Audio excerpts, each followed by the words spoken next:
Hi, and welcome to Living in El Paso, Texas. My name is John Pena. I'm a real estate agent here in El Paso. And in this episode, we're going to talk about the museums of El Paso.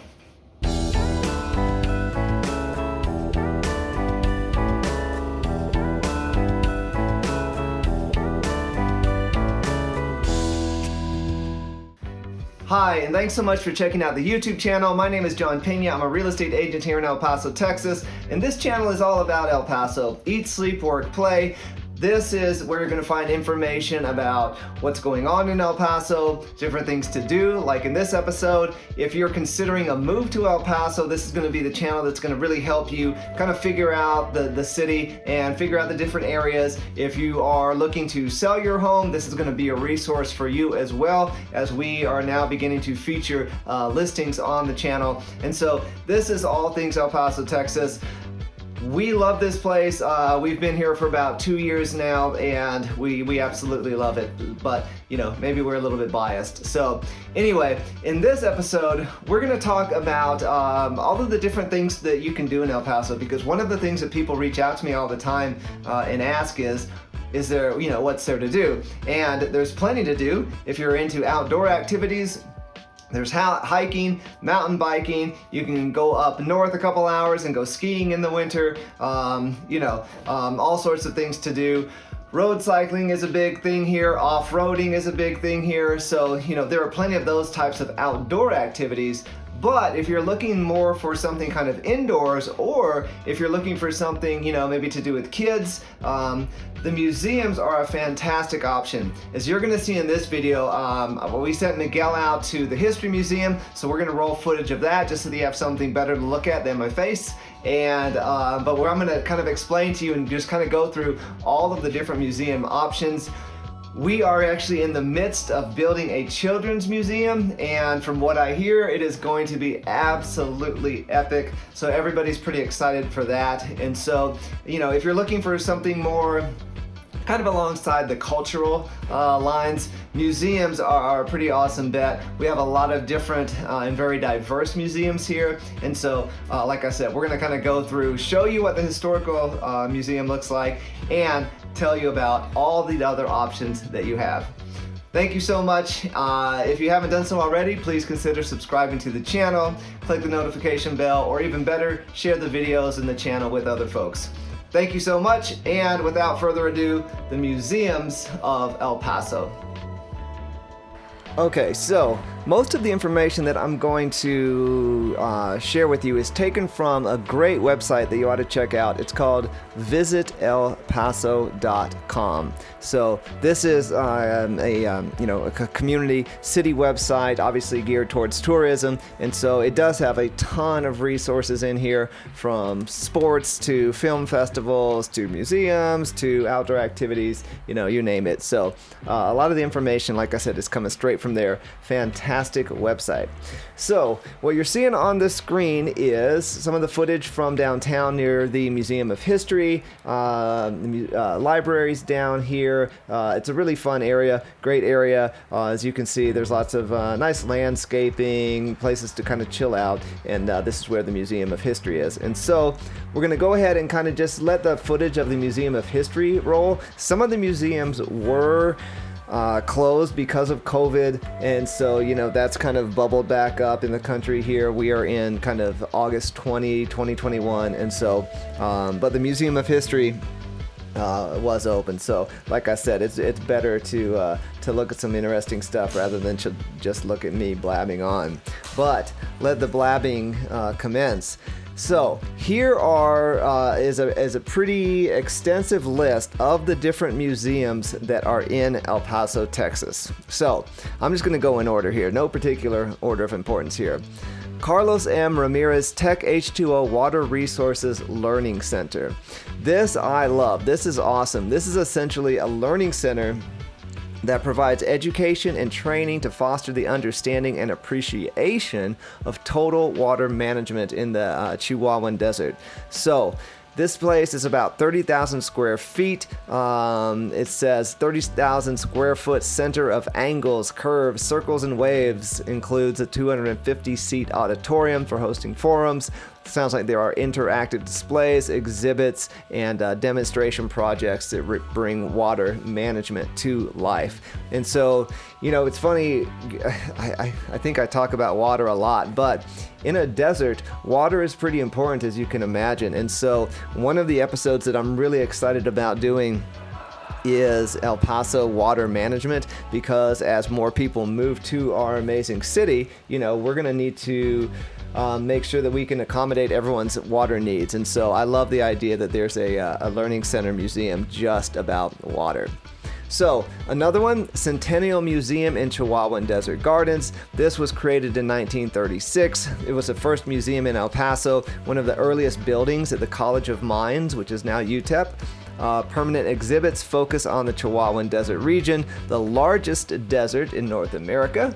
And so temporary exhibits generally related to border life, culture, more broadly to the Americas, and it sounds like they have pretty extensive gardens with a lot of native plants, so in a variety of different settings. So let's keep going here. We have a number of historical societies. So the El Paso County Historical Society's Burgess House. This is a famous home of Richard Burgess. Serves as a historical research center.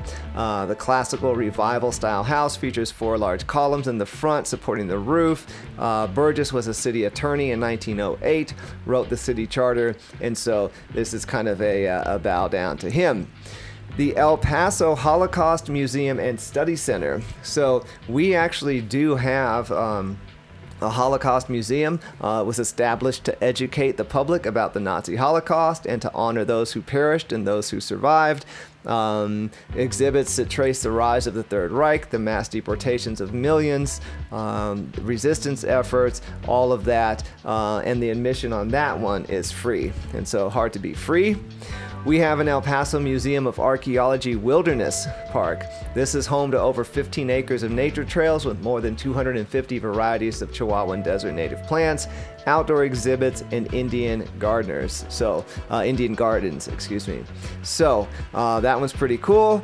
The El Paso Museum of Art. This one we're going to definitely have to do its own episode on, because this thing sounds pretty epic. This one was closed at the time. So it sounds like it has a permanent collection of over 7,000 works of art from the Byzantine era to the present. Among the collection's strengths in American, Mexican, and European art are Renaissance and Baroque masterpieces, also some 20th century pieces by notable natives like Tom Lee.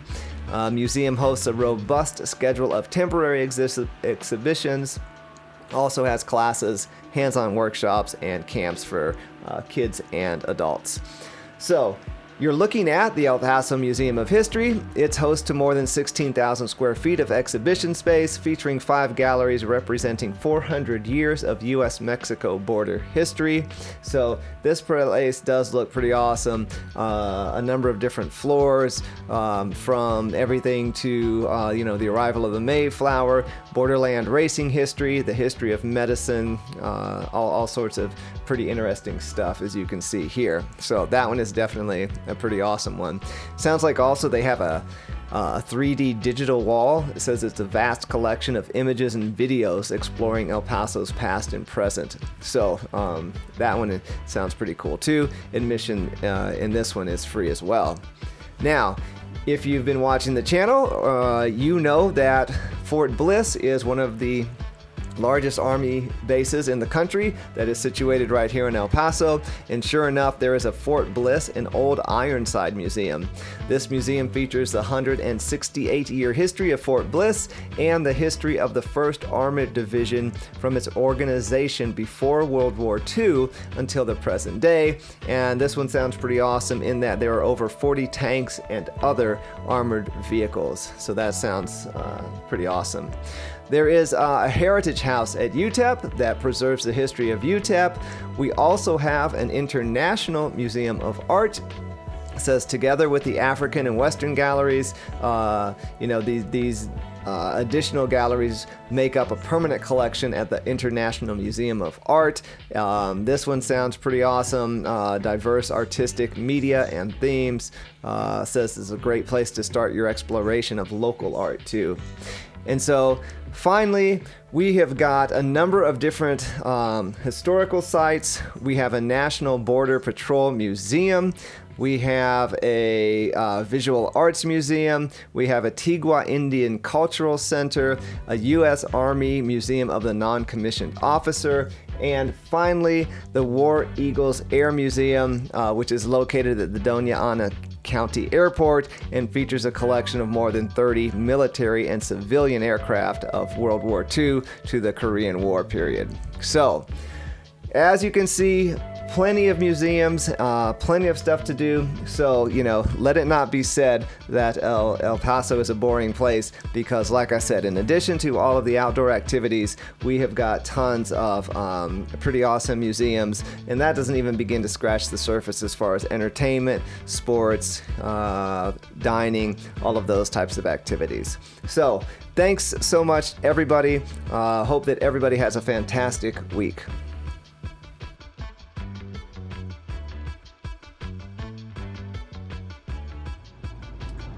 Hey everybody, it's John Pena here. Just wanted to do a little bit of real estate agent self-promotion here. I know when people are looking for a real estate agent, everybody's looking for something a little bit different. You want somebody who's going to be able to negotiate well on your behalf. You also want somebody who's going to be able to, have clear, articulate communication. There's a number of things that are important when you hire a real estate agent. And for some of you, I suspect that you are looking for the toughest real estate agent out there. And so, I had something happen to me recently that perfectly demonstrates that without a doubt I am the toughest real estate agent in El Paso. I've mentioned that I do some martial arts, some grappling, some Brazilian Jiu-Jitsu, and you may have noticed in the last episode when I was eating tacos that this ear here looked a little Mike Tyson in that got a little bit of a cauliflower ear situation going on here. And so, I was joking with my wife that, everyone's gonna think that I'm a pretty tough guy. They're gonna see that cauliflower ear and no one's gonna want anything to do with this. So, I thought I would use it as a nice little opportunity just to kind of showcase the toughness of real estate agent that you get with Pena El Paso. And so with that said, hope everybody's doing well, and just to make sure that I keep up my very groomed I'm actually going to go into the Just Now, what is it called? Care Now Urgent Care Center and get my cauliflower ear drained. So that should be a real treat. All right.